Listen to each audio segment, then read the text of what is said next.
2024 के चुनाव से पहले मोदी सरकार ने अपना आखिरी बजट पेश किया और अब की बार 8 सालों के बाद टैक्स में बदलाव किया गया। एक तरफ मिडिल क्लास सरकार के इस फैसले से गदगद है तो दूसरी ओर विपक्ष को इस बजट में शून्य के सिवा कुछ भी नहीं दिख रहा।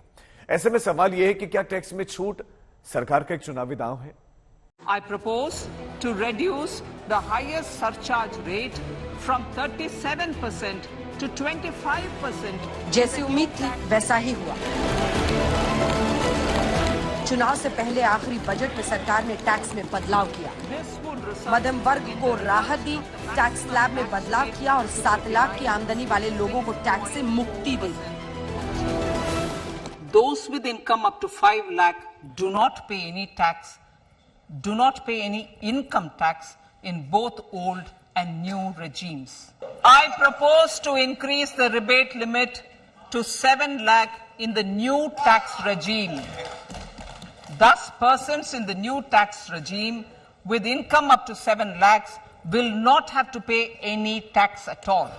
Honorable Speaker, sir. बजट में हर वर्ग के लिए कुछ न कुछ ऐलान किया गया। गरीबों को मुफ्त राशन मिला, युवाओं को रोजगार के उपायों का ऐलान हुआ, लेकिन सबसे बड़ा ऐलान मिडिल क्लास के लिए हुआ टैक्स में बदलाव करके। हमने टैक्स रेट को कम किया है, साथ ही प्रोसेस को सिंप्लीफाइड, ट्रांसपेरेंट और फास्ट किया है। हमेशा मध्यम वर्ग के साथ खड़ी रहने वाली हमारी सरकार ने मध्यम वर्ग को टैक्स में बड़ी राहत दी है।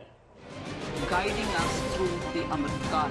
बजट में कृषि क्षेत्र और किसानों के लिए कई ऐलान किए गए, जैसे किसानों को लोन देने की राशि 20 लाख करोड़ रुपए की गई। कृषि स्टार्टअप बढ़ाने के लिए एग्रीकल्चर एक्सेलरेटर फंड बनेगा।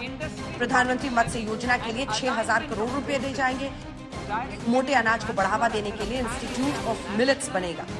लेकिन विपक्ष को बजट में कुछ भी नया नजर नहीं आ रहा है।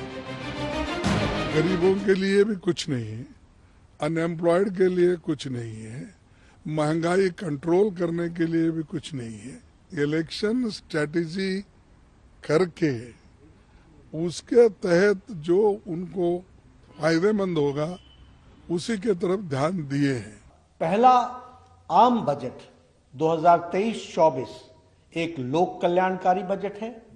यह गांव, गरीब, किसानों, आदिवासियों, दलितों, पिछड़ों, शोषितों, वंचितों, आर्थिक रूप से पिछड़े तथा मध्यम वर्ग के लोगों को सशक्त और सक्षम बनाने वाला बजट है।